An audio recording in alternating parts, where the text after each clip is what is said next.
Good morning to everyone joining us in the UK and across Europe, and good evening, good afternoon to everyone joining us in Tokyo, the rest of Japan, and around Asia. My name is Ben Bland. I'm the director of the Asia Pacific program here at Chatham House in London.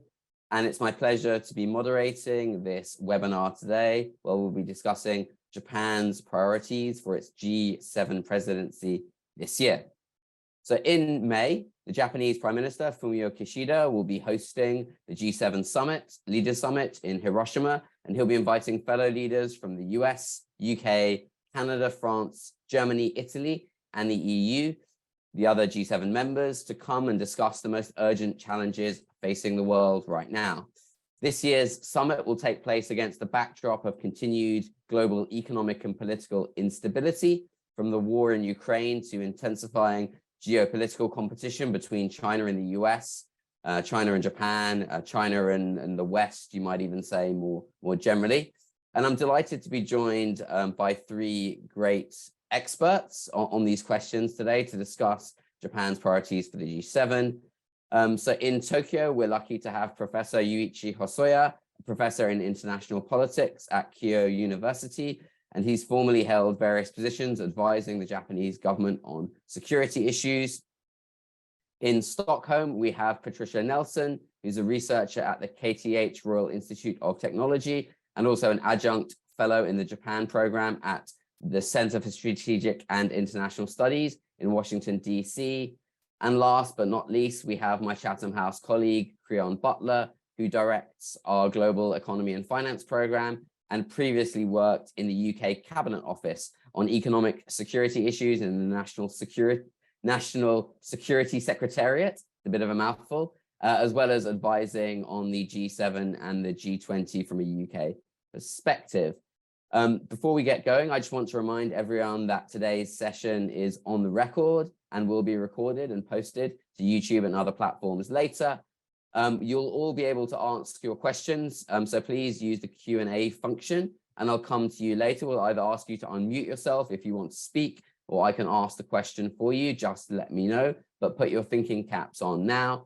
And finally, I just want to thank Japan House London for supporting this webinar today and a broader series. This is the last in 3 webinars that we've done. The first 2, which looked respectively at Japan-Africa relations and Japan, Southeast Asia, and UK Southeast Asia relations, are on the YouTube channel of Chatham House and on our website, so you can view them there. And I'm hoping that today's discussion will be as dynamic and fruitful as the previous ones.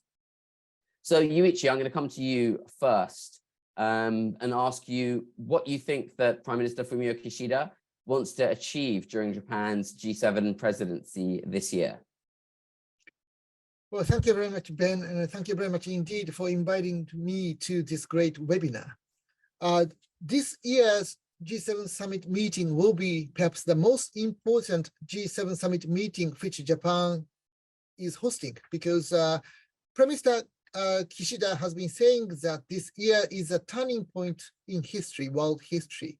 He mentioned, Prime Minister Kishida mentioned that the first turning point was Meiji Restoration of 1867, and the second turning point was 1945. And he said that this year would be the third most important turning point in Japanese history in modern time, because this year's will decide the coming decades on the course of international order.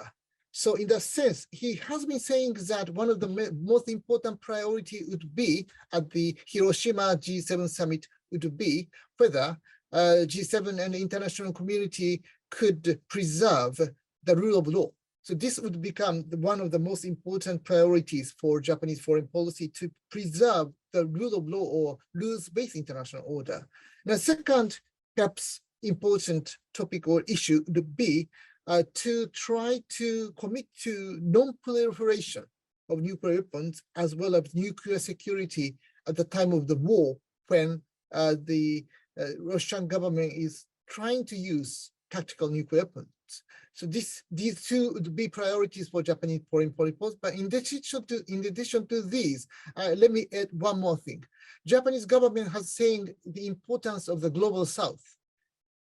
whether Japan can successfully organize and convene G7 summit meeting in Hiroshima would be decided whether the global south can be embraced within this framework. If Japan or G7 would alienate global south, maybe the limit, maybe the effect of the G7 summit would be quite limited.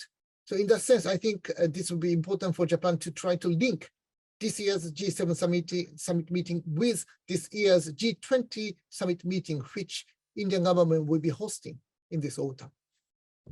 Thanks, Yuichi. And I think we'll come back later to that important question of whether the G7 is really supporting the global order or it's actually accelerating the division of the world into different blocks, which is an important question. Patricia, I want to come to you next to talk a bit more about geo-economic security, which is one of the kind of the buzzwords of our epochal times, as Yuichi and Prime Minister Kishida have put it. I know that Japan and other G7 members have increasingly been talking about sort of cooperation on geo-economic security, potentially cooperating on ensuring more reliable supply chains for technology products, the development of semiconductors and other high technology, and all, I guess, in a sense, an aim to reduce economic connections or even dependence on China. What's your sense on Japanese thinking here on these kind of key geo-economic questions? Well, thank you very much. I really appreciate you all having invited me to such an exciting discussion and also with such a fabulous panel of participants, including Yuichi and Crayon, not to mention yourself, Ben. So what I wanted to say was that when we think about the priorities, economic priorities or geo-economic priorities for the G7 for Japan, I'm reminded of a speech that METI Minister Yasutoshi Nishimura gave at CSIS on January 5th, and he talked about three priorities for Japan for the G7.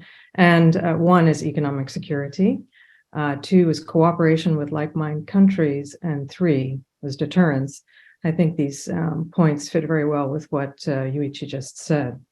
Also, I'm reminded of what the G7 leaders summit, the G7 leaders stated in December. They put out a statement. They talked about not only their unwavering commitment to shared values and the rules-based multilateral order and international cooperation, they also said that we stand strong, united, and absolutely committed to building a peaceful, prosperous, and sustainable future for all. And I think this points also to the line of argument that the G7 has put forward about how the situation in the Ukraine has exacerbated existing fragilities in the global economy. So we can talk about how economic security and even perhaps other economic issues on a technological scale, such as supply chain shortages, many things as a result of COVID-19, but also as a result of the invasion of Russia into the Ukraine. And then we have issues of food security, not to mention water infrastructure in the Ukraine, the rise of energy costs acutely being felt in many places, and of course, inflation. And the push from the United States toward technological issues, in particular, some say the most important date in recent history for the United States is October 7th, when the United States, in coordination with the Netherlands and Japan, stated that there would be export controls and coordinated action against China, in particular, regarding artificial intelligence and edge computing. In other words, we're talking about the technology regime. And this has much to do with economic security regarding the digitization and also sustainability, since movement toward the green economy, which is being promoted also by the G7's Climate Club, with the focus on decarbonization of industry and the stimulation of green economic growth. These are all connected to these technological issues, particularly regarding semiconductors. And maybe that's a good place to stop for the moment. Thanks, Patricia. Yeah, lots of specific issues which I'm sure we'll dig deeper into shortly. Creon, I want to come to you next before we dig deeper in some of these questions, to get a sense really of how you think other G7 members, including the UK, are viewing kind of Japan's leadership. It does seem that there's a kind of new robustness in the way that Japan's talking about sort of values and the rules-based order. There does seem there's a lot of energy more broadly in Japan's kind of cooperation with the UK and other partners bilaterally as well as through the G7. So what are the other partners expecting from Japan this year, and how does it fit into our sort of changing sense of Japan as a partner and a global leader more generally? Well, thanks, Ben, and thanks very much for including me in this discussion. I think the starting point is I very much agree with Yuichi that this is a really crucial year for the G7. I mean, the G7 had a really tough time during the Biden presidency, but after the Biden presidency, during the Trump presidency, but once President Biden came in and with the pressure from the need to coordinate on Ukraine, the G7 has become far more important. And I think there are sort of three areas in which it acts. One is to come up with ideas that are solutions to global problems, whether it's in the area of debt distress, climate finance, global health financing. And then these problems have to be taken forward in broader fora, whether the G20 or the international financial institutions or whatever. But the G20 can be an absolutely pivotal group in coming forward with proposals. There's then a second group of issues which are essentially around G7 collective interests. And Patricia has talked about a number of these in her presentation, where in a sense the G7 has to work together to protect G7 interests in the economic security sphere, and it's a crucial group for doing that. And this is also its role in relation to Ukraine, given that there isn't the sort of broader buy-in to actions on Ukraine. And then finally, and we may get into this shortly, is where there are conflicts within the G7 members. It's an absolutely crucial forum for resolving those conflicts, coming up with a compromise approach, and then taking it forward. Now, in terms of the other G7 members, I think in a way, I mean, it's no pressure, but I think they'll be expecting progress on all three areas from Japan this year. And I think in all three areas, there are enormous challenges. So on the global side, we have debt distress is an absolutely crucial issue. Climate finance and global health financing, collective interests. I mean, we've talked about that in terms of economic security. And then as on the resolving conflicts in the area of trade, the difference in approach between between the US and Europe, for example, on approach to subsidies on climate industries will be another area for discussion. I think finally, I just say that there's always a sort of domestic frame to summits. And indeed, I remember in 2016 in the Hiroshima summit, there was a very important domestic frame for the previous prime minister, because he was very keen to get endorsement for Japan's fiscal expansion. And, you know, this is now a time in which Japan is going potentially through another major shift in domestic economic policy. I don't think it's as controversial in a way as that issue could have been back in 2016, but I imagine the Japanese government will be looking for endorsement of the shift that may be underway here. And I think other countries would accept or expect that that's something that you would want to do with a domestic summit. Very finally, I mean, I think there is a strong parallel, and we may get into this, between Russia's relationship with Europe and Japan's relationship with China.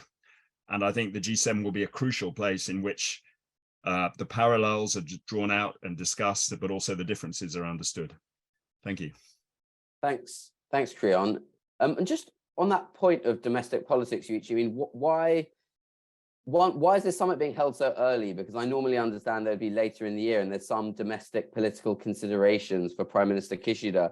Yeah, and secondly, linked to that, sort of what domestically is he hoping to achieve in domestic political terms? because all foreign policy, as Creon's suggesting, is ultimately local. So what's the domestic politics of this summit? If you could just sort of tell us a bit more about that briefly, and then I think we'll dig back into the more international questions. Right.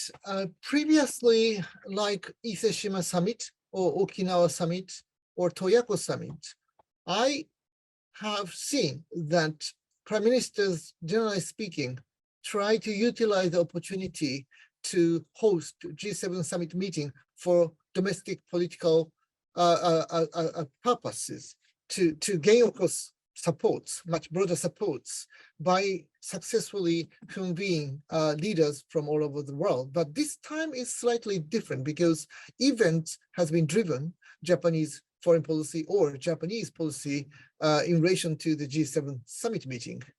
As it's really a serious problem for Japan whether Japan continue to support financially, or to have extent Japan should support Ukraine financially or otherwise in coming years.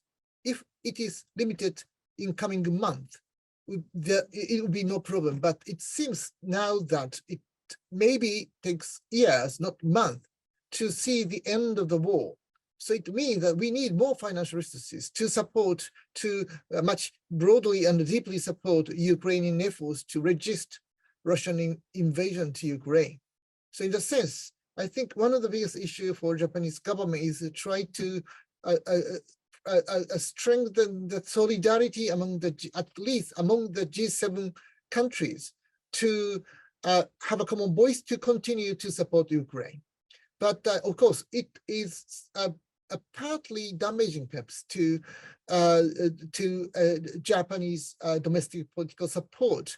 But on the other hand, it is also important to note that Kishida could successfully bring G7 summit meeting to Hiroshima, of course, his own electoral district.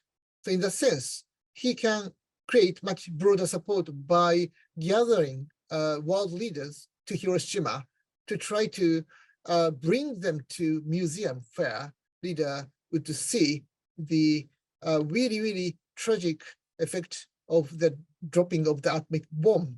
So in that sense, I think both for domestic politics reason and also for foreign policy reason in the longer term, I think that Prime Minister Kishida would try to use the place of Hiroshima to send a message to the world that the dropping of the nuclear weapon would be much more nightmarish than we usually expect. And on that question, Yuichi, of Ukraine, I mean, obviously in Europe and in America, it's very obvious why we're putting so much focus on supporting Ukraine following Russia's invasion. But from a Japanese foreign policy perspective, why is it so important to put the response to the Ukraine invasion at the heart of the G7? What's in it for Japan? Right. This is an interesting question because, well, when I was within Prime Minister Abe's advisory panel to change the security legislation, it was really difficult to go through in front of such a really, really strong opposition to the security reforms. But nowadays, I think partly thanks to the role of the contribution which Prime Minister Abe made, Japanese people are familiar with the situation that Japan should initiate some of the important process, even in the field of international relations, like we did to initiate to create the CPTPP at the time of the crisis of President Trump. And also, Japan joined in RCEP without the United States.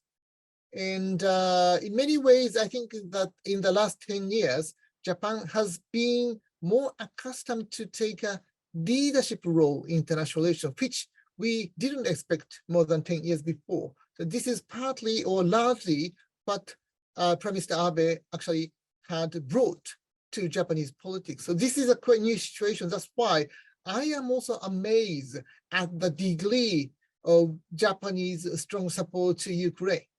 So this is a new Japan, different from 10 years before. And this is much more, I think, welcoming Japan to take a leadership role in international affairs. I think this is a quite sound path, and I basically welcome this trend. And Patricia, if we can go a bit further on this question of Ukraine, for the G7 more broadly, what do you think this particular kind of group of countries is hoping to achieve when it comes to support for Ukraine and the broader global order questions that have been thrown up or highlighted by Russia's invasion? Thank you. Great question. I really appreciate Yuichi's comments, and I think the change in the leadership role that Japan is not only exhibiting and also seems to be, accepting. Perhaps it's taken a little while, but it seems like it's appreciated not only in North America and the United States, but also elsewhere in the world. And not just economic leadership, but also, from a whole geo and economic and military perspective. So, I think the big challenge is to have a balance of achieving and maintaining maybe some economic growth. We had a lot of benefits from the last few decades of globalization, and while people do, mainly in business, don't want to jeopardize that, there also are some concerns which have to do with not only what's happening in Europe with Ukraine, but also what's happening between the United States and China. So, the idea of economic security and military security merging to a certain extent, this was something that the Japanese ambassador to the United States, Koji Tomita, actually said recently at the Brookings Institution. This seems to be more and more accepted, that both are very important. And I have to say, I agree with this wholeheartedly, having done research on foreign direct investment and the different patterns of foreign direct investments that countries have engaged in, with, a lot of the, I guess we could say the manufacturing infrastructure in the United States having moved overseas, whereas Japan has managed it in a rather different way. And I think this is where we now get the reaction from the United States coming with an actual articulated industrial policy, which for decades has basically not existed. Even though not having an articulated industrial policy is in a way an industrial policy, hands off is still a policy. And the United States has basically had that attitude for a very long time. But this, I think, goes hand in hand with the changing position of Japan relative to the United States, and also relative to the other parts of the world, that the United States is no longer expected to be the big brother.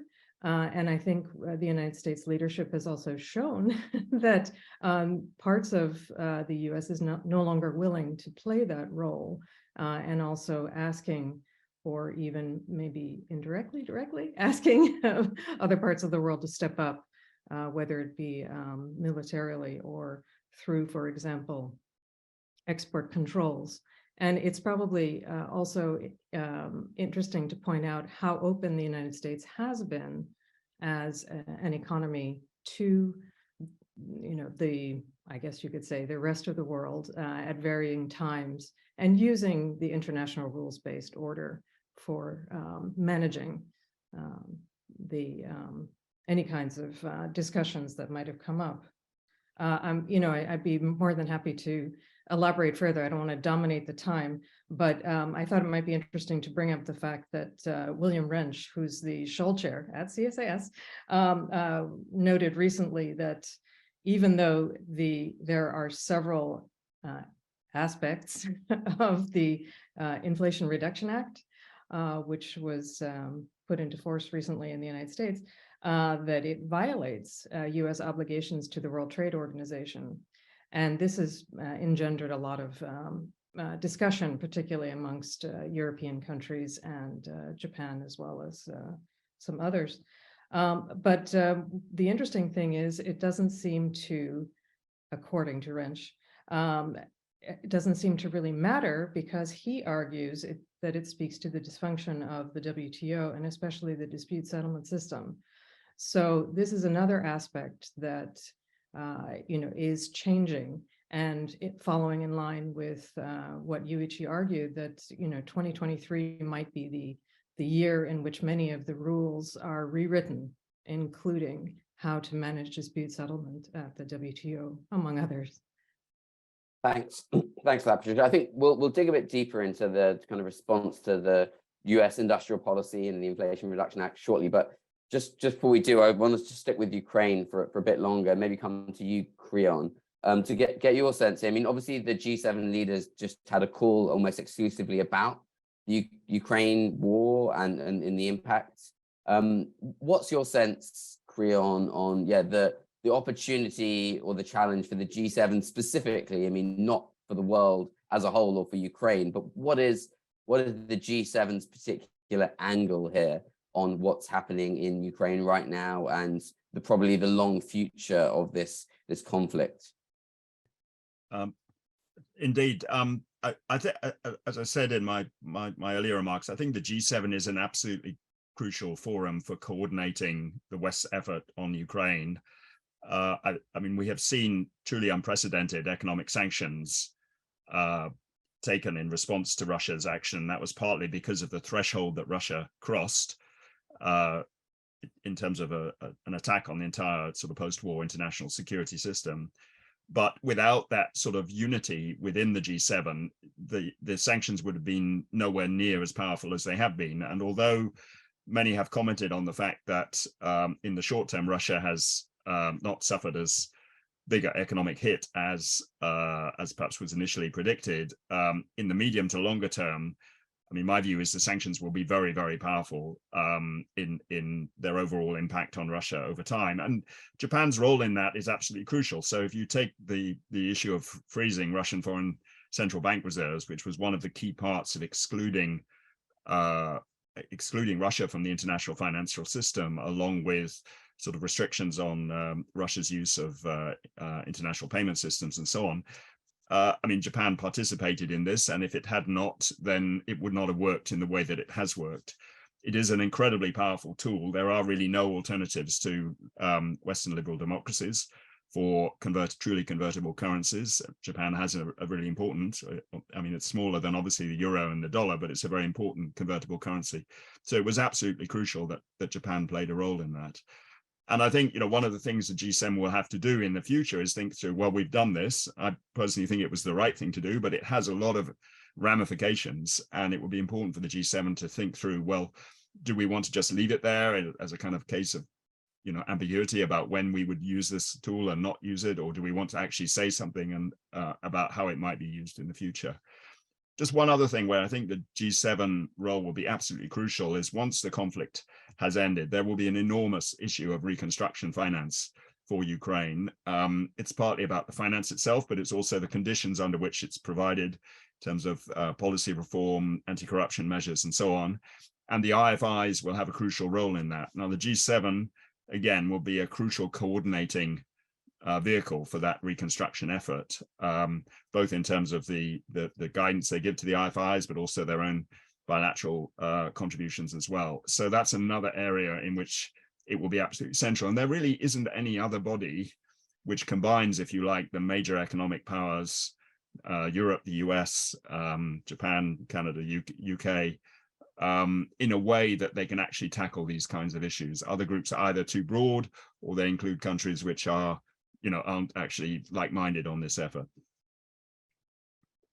Thanks, Creon. And from Ukraine, I want to go next to talking about China, because it seemed before the invasion of Ukraine, China was starting to become the kind of new organizing principle in a sense of the G7. It was the kind of area where there was new energy. There's been obviously a lot of cooperation in policies towards China among G7 members. There's been cooperation in thinking about even the concept of the Indo-Pacific, which is one that was really popularized recently in Japan as well as Australia. But now I think pretty much every G7 country has a sort of Indo-Pacific strategy or policy or an approach or a department.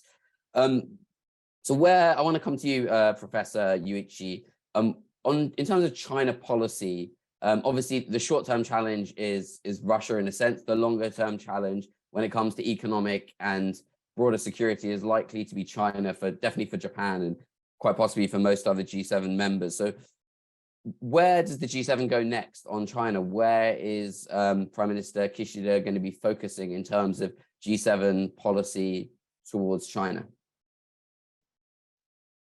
Right. China policy is always problematic in many ways.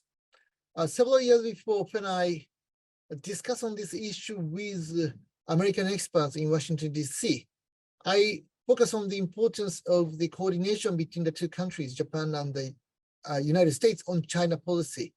But they told me that it was impossible to do that because United States has no one China policy. There are so many divergent different opinions on China.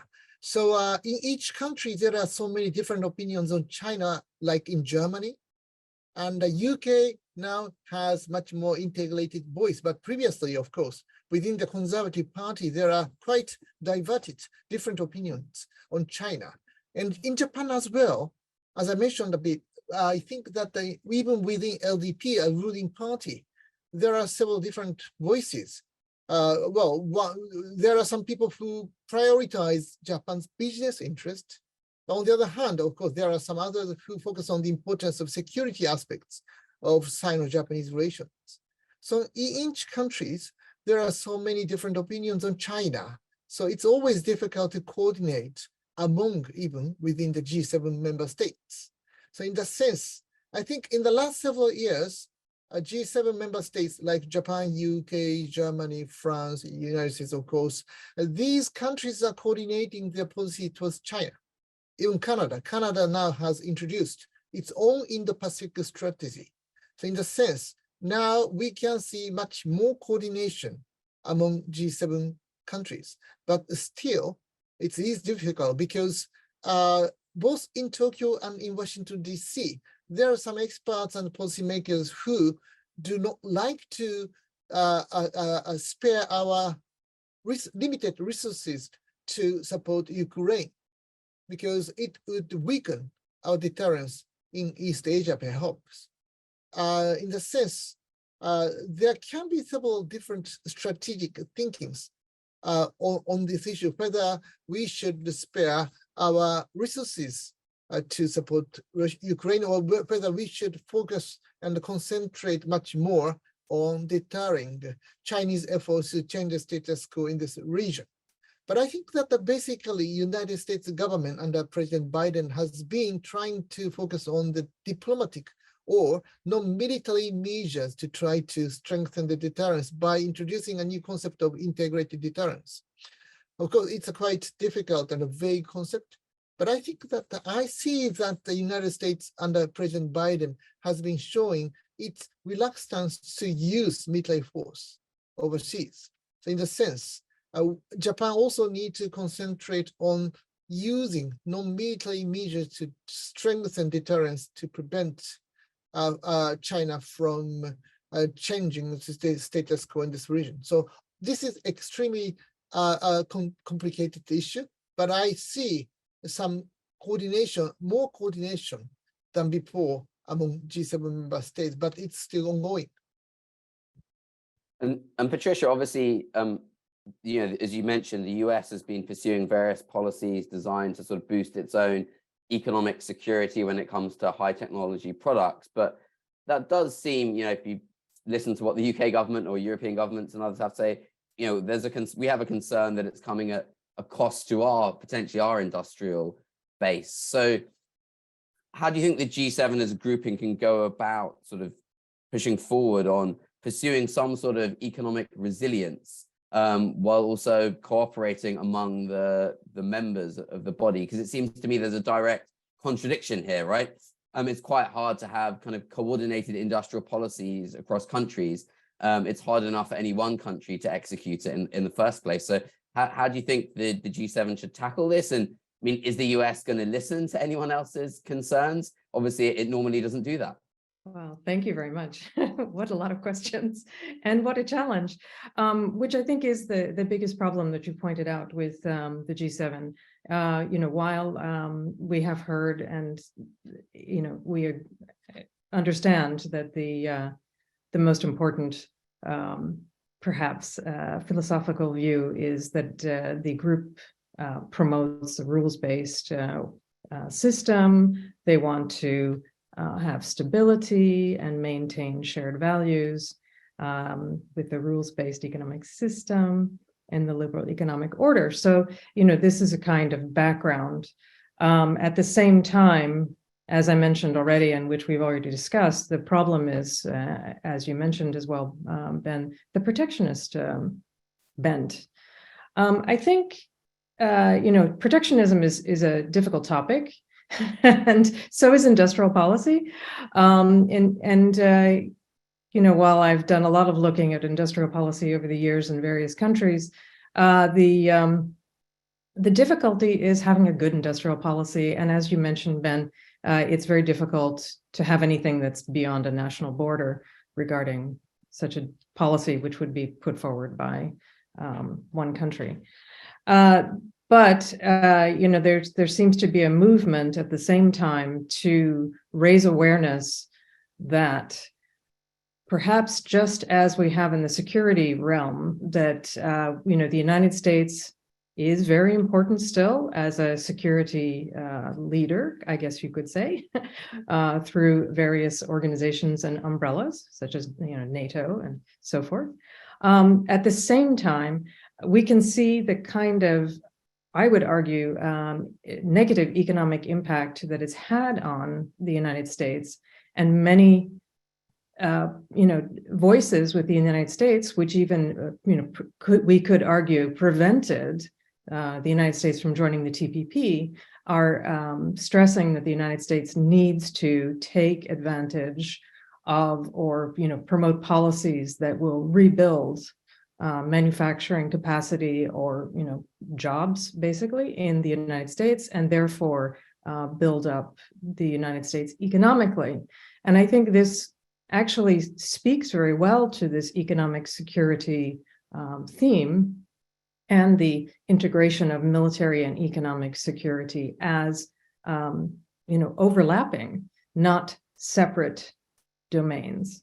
And I think that this perhaps is where we're going as 2023 emerges as perhaps a turning point in Japan. Also, with the understanding that we are in a globalized world and each country does need to think about its domestic policies and perhaps focus on creating, a good environment for business. And while the G7 members are partners and can engage in discussions such as friend-shoring or partner-shoring, that at the same time they are competitive countries and economies. But at the same time, many businesses are operating in many countries.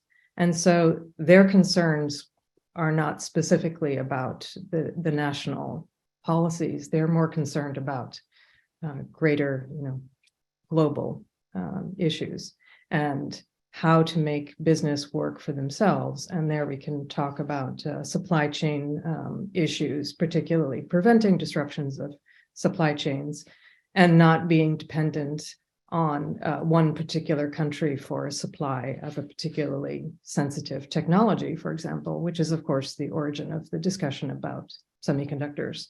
And also, we need to keep in mind, sorry, I don't want to keep going, but it's very important. We need to think about what's coming in the future, and that is quantum computing. And quantum computing has, there's a lot of research going on right now, both in fiber optics as well as using or taking advantage of existing chip technology. So we do see that there is going to be a kind of theoretical end of what's happening in chip technology, and that we will be moving into new technologies, which should actually help with energy usage, managing energy usage better, although that might take a little bit of additional research, as we see that, you know, some technologies are actually using quite a lot of technology, a lot of energy, and that we need to work on how to make efficient use of technology in the future. But the point that we are facing not only perhaps a different strategic future, but also a new and exciting economic future based on new technologies that are emerging. And this is going to reshape our world on many levels. Thanks, Patricia. And just to delve a bit deeper, Creon, into these questions and the G7 in particular. I mean, how do G7 members move forward then? We're not going to see fully coordinated industrial policy across the EU, US, and the other G7 members. That's just not going to happen. As you said, you think the G7 should be a forum for sort of navigating these differences of opinion, but how can the G7 go about pursuing, I guess, a higher degree of economic resilience in member states and some effort to effectively slow China's technology catch up, while leaders also get the political wins they want for attracting investment and somehow coordinating policy across G7 rather than ending up falling apart because the differences are too strong? What's your sense in how the G7 should play these issues going forward for kind of maximum benefit and least friction? Well, thank you. I mean, my sense is the Japanese government quite wisely is taking a sort of methodological approach to this, an incremental approach. And indeed, the previous German G7 presidency did identify two areas, one of which was economic coercion, which is where another country sort of responds to something that say a member of the G7 does, which it doesn't like politically, by taking economic measures. And indeed, China has done that on a number of occasions with a number of different G7 members in the past. So that is one issue which the present presidency is looking at, and the question will be what are they able to come up with in terms of a statement that sort of rejects economic coercion as a tool in the international order, whether they can go further than that with some practical measures or processes, procedures which they're going to adopt in the event that China or another country adopts economic coercion. Then we will have to see. Also on supply chains, I mean, the approach, as I understand it, is to look at all the different, if you like, existing mechanisms that apply to supply chains, to go through those to see what's already there in terms of the international framework, and then to work through progressively certain specific areas, potentially, for example, starting with raw materials, but potentially other things as well. And I think the issue about supply chains is that there are issues which are, if you like, security-based concerns, which you would have to do at the G7 or even a tighter level, depending on the information required. There are other issues relating to extreme weather events and so on, which potentially could be done at a much broader level. So I think the approach to supply chains will need to be, if you like, a tiered structure in which some things you may do at UN level or G20 level. And we already have, for example, the IMF's Resilience and Sustainability Trust, which is a new instrument specifically designed to improve the resilience of developing countries in response to health and climate shocks. But then there's other things that will have more a specific security content and which will need to be done at G7 level or even a tighter grouping than that. And my sense is the presidency is approaching this in a very systematic way. They will attempt to do some things this year, but then there will be a sort of rolling agenda in which the G7 will approach this going forward. If I could just say something very briefly about the climate, the sort of difference of approach in terms of subsidy on from the US side in the Inflation Reduction Act in terms of industrial policy, and then the EU approach. I mean, the reality is the US just doesn't have a choice for tackling climate change other than to subsidize, because it cannot get through regulatory approaches through its domestic political system. The EU started with more of a regulatory approach, and indeed that will continue. But I think because of the US move on the IRA, it's moving the EU in a sort of direction which includes more subsidy elements. And from an economic point of view, some combination of regulation and subsidy is probably the right thing to do. But at the same time, one doesn't want it to blow up into a major trade conflict. And we can see with civil aircraft, the disputes over Boeing and Airbus, how that can go on for years and years and years and be very damaging. So I think it's crucial that within the G7, there's a framework that's developed, which, if you like, encompasses both approaches to promoting climate action. And to some extent, I mean, inevitably, it's going to have to deal with some of the issues in the Inflation Reduction Act, which are in conflict with the WTO. There's also potentially some issues in the European approach to the border carbon adjustment mechanisms, which could be in conflict with the WTO, and they may be wrapped into this as well. Thank you.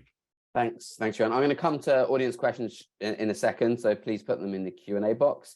But just lastly, I want to come back, Yuichi, something you mentioned at the start. In a sense, it seems this renewed energy in the G7 reflects a lack of faith or trust in those big global entities, the WTO, the UN, the monoliths of old.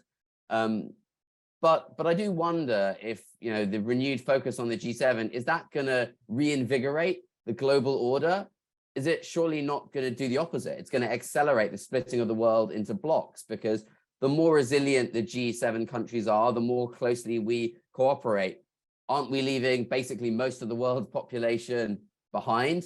And we'll have a very small group of rich countries that obviously represent a large chunk of the global economy, but not most of the world's countries or most of the world's population, coordinating policy and actually pursuing issues, whether it's on human rights or other economic questions that maybe leave large parts of the world behind. So isn't there a risk that this renewed focus splits the world rather than upholds the global order? Well, indeed, this is a key question, because this is the key to the success of Japanese hosting of the Hiroshima G7 summit meeting.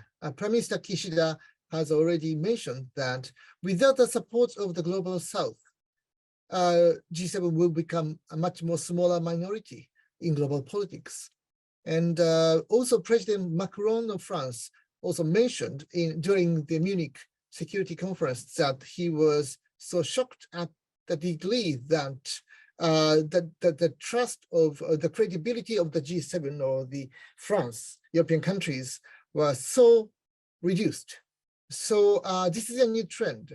And India is now becoming a much more powerful player in global politics. And India organized and convened online summit meeting for Global South to embrace the voice of Global South.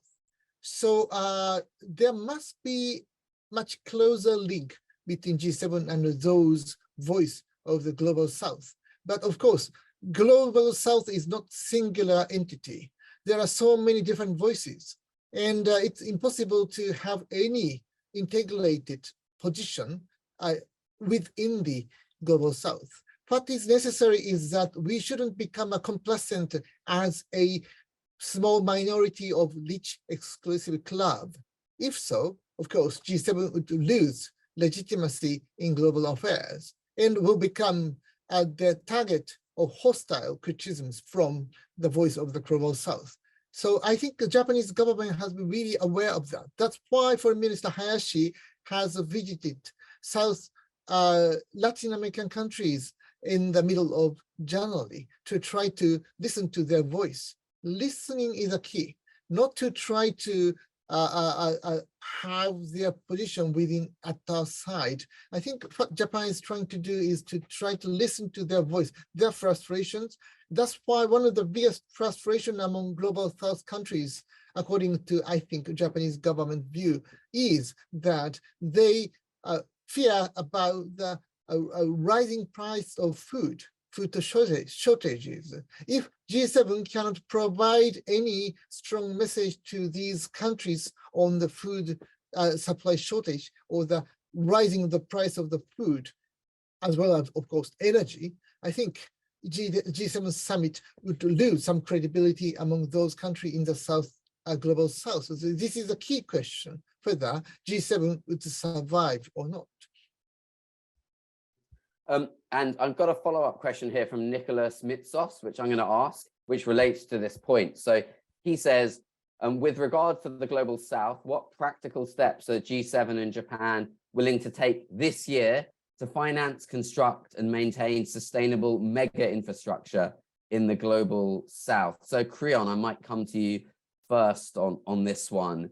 I mean, there's been a lot of talk in the past about G7 and other efforts to support building infrastructure, clearly sort of designed to compete with China. The names keep getting changed and nothing really seems to happening.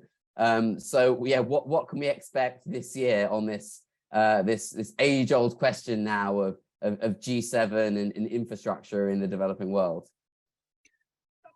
Indeed, I think this is going to be a crucial question, and there is, I mean, two of the issues which the G7 is grappling with, but which cannot be solved within the G7, but where it can come up with very important proposals. One is, you know, debt distress, the problem of sovereign debt distress in developing countries, and also how that relates to the need for very, very major investment in both adaptation and mitigation on climate change going forward. And it's very hard to imagine how countries that are in debt distress can attract the kind of finance that's needed unless these two are resolved. The core of it, I think, in contrast to sort of past initiatives which have related to sort of bilateral funding from G7 countries or efforts by G7 countries to promote private finance, is going to be around the multilateral development banks and the whole discussion around the role that the multilateral development banks play, how they're whether they have enough capital to provide the sort of public financing element, whether their capital adequacy ratios should be loosened in some ways so that with the existing capital they should lend more, or alternatively whether they should use their funds in a different way by, for example,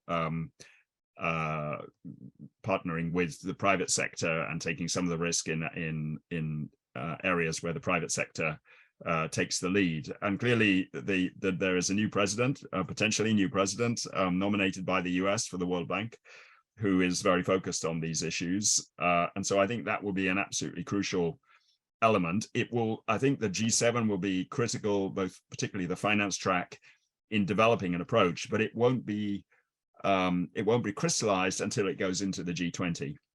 Just one final point I would say about the relationship between the G groups and the international financial institutions. I mean, it's very interesting when you look at the impact of Ukraine. The tensions created by Ukraine have been, if you like, most damaging to a group like the G20, where there is such a fundamental difference that for a time there were no statements. They now have reached a point where, you know, they have a few paragraphs in which they disagree, and then the rest of it is agreement. But I think there's still major issues of trust within the G20. The advantage for the IFIs is that they do have, you know, underlying legal force. And I think that enabled them to continue working in a way that was much harder for the informal G groups. And we're in a world where it's very hard to imagine getting new institutions with anything like the legal backing that the IFIs had now. So we have to make the most of what we've got in these IFIs and make the most of that existing legal framework. In that sense, there's a parallel with the international security architecture as well. Thank you. Yeah, really good point, Creon. Obviously, politicians and think tanks are always keen to come up with new ideas and new initiatives, but often it's better to invest our efforts in maintaining the amazing and fragile institutions that we already have. A question on energy from Robert Morland. I guess it's for you, Ichi, but Patricia, feel free to add it if you want to. What attention will be given at the G7 by Japan to high energy prices, increasing clean energy production, and diversing energy purchasing away from Russia? Well, Prime Minister Suga had drastically changed Japanese policy on carbon neutrality. And I think that this trend continues. And I feel also that Japanese reliance upon Russian natural resources is quite limited, unlike other countries. In that sense, I think that unlike Germany or other countries in European Union, Japanese government does not necessarily has to face serious energy rising price problems. And because still Japanese reliance upon natural resources are heavily directed to the Middle Eastern countries. But At the same time, I think that, as I said, to tackle with the voice of the global South, if we cannot solve, or G7 cannot solve the problem of the rising energy price, maybe they will be closer to Russia to have much cheaper natural resources. So maybe G7 should do something to persuade those international community who care seriously about the rising energy price. And I think this is important for Japan as well, to try to provide a reliable alternative to the single-minded reliance upon Russian natural resources. Actually, yes, I want to just say very quickly that, of course, energy is very important, and the G7 has its climate club, which is, working toward decarbonization of industry and the green economy and green policies. But I also wanted just to mention that, there's much work being done on trying to move away from the energy dependence that we have currently. And perhaps I could, stress that people at KTH are working on this. And this is a very large research area as well on how to move into alternative fuels, how to minimize the use of energy in existing technologies that we have, how to move into more electric vehicles, for example, and many of the other potential new technologies that are part of the whole shift in the technological landscape that we're seeing, and that will affect the global economy. Now, it may not happen within 2023, but we are moving in that direction. And so from a policy perspective, we need to keep that in mind as industry moves forward with that. And also, I think that speaks to the challenges of policy toward high tech and industry, and how difficult it is to shape policies that are not only supportive, but also might protect without perhaps sacrificing or even suffocating innovation that might be occurring and should be encouraged. Thanks, Tricia. And we're almost out of time, but we have time for one more question from Philip Howard, who points out that we haven't mentioned the pandemic yet. No mention of COVID-19, which is, on the one hand, quite nice not to talk about it.